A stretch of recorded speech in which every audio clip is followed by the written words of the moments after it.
Welcome to the Get Fit Guys quick and dirty tips to slim down and shape up. My name is Ben Greenfield and I'm the Get Fit Guy. Just about anybody who has ever run for fitness or competition or has participated in any sport, except maybe bowling, has probably experienced the bane of foot strikers everywhere. Shin splints. From mild discomfort on the front of the lower leg to severe pain with each step, all kinds of shin splints are annoying, inconvenient, and in some cases, even debilitating. So in this episode, you'll learn how to get rid of shin splints, and you'll get tips on exercises to deal with shin splints, and even a sample shin splints workout. So what are shin splints? Shin splints is actually a catch-all term to refer to pain on the front of the lower leg. The fancy medical terminology for the most common cause of shin splints is medial tibial stress syndrome, also known as MTSS. This syndrome occurs when the leg is repetitively exposed to impact-based stress, which can fatigue the muscles on the back of the leg and create excessive bending on the tibia bone of the lower leg. When the tibia bends and moves, the tendons and soft tissue along the front of the leg that connect to the tibia can become overused and inflamed, resulting in you grimacing with each step. A couple other conditions can also cause shin splints. Stress fractures, which are more common in running females, and compartment syndrome, which is caused by pressure building up in the muscle compartments of the lower leg. So, how do you get shin splints? Well, there's many causes, including a sharp increase in your activity, a change to a hard or uneven training or running surface, improper or worn-out footwear, weak core muscles, inflexibility in the muscles of the lower leg, specifically your calves, and weak muscles in the front of your legs. Well, because you know it can cause shin splints, it becomes pretty easy to create a list of activities that can help get rid of your shin splints. So if you have shin splints, any of these exercises or activities could help. First, decrease your level of activity or make sure that you gradually increase your activity if you want to ensure that you don't get shin splints. For example, when running, you should never add more than about 10% volume each week.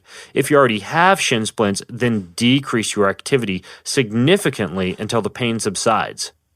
Next, run or exercise on softer surfaces. For example, if you run on concrete, which is one of the hardest surfaces you could possibly run on, switch to pavement, or better yet, the gravel or dirt on the side of the road, off-road running trails, or grass. Next, choose your footwear wisely. Rather than buying your shoes at a sporting goods store or online, go to a store that specializes in selling running shoes and have them watch you stand, walk, and run, and then make shoe recommendations based on your unique body mechanics. Change your worn-out shoes. Running shoes should be replaced every 300 to 500 miles, or every 3 to 6 months, whichever comes first. If you frequently run on hard surfaces, you could need to change your running shoes even more frequently. Next, train your core. A strong core will allow you to place less stress on your lower limbs with each step. Check out the episodes What is Your Core?, How to Get a Flat Stomach, and How to Make Your Abs Stronger, in which I talk about getting a strong core.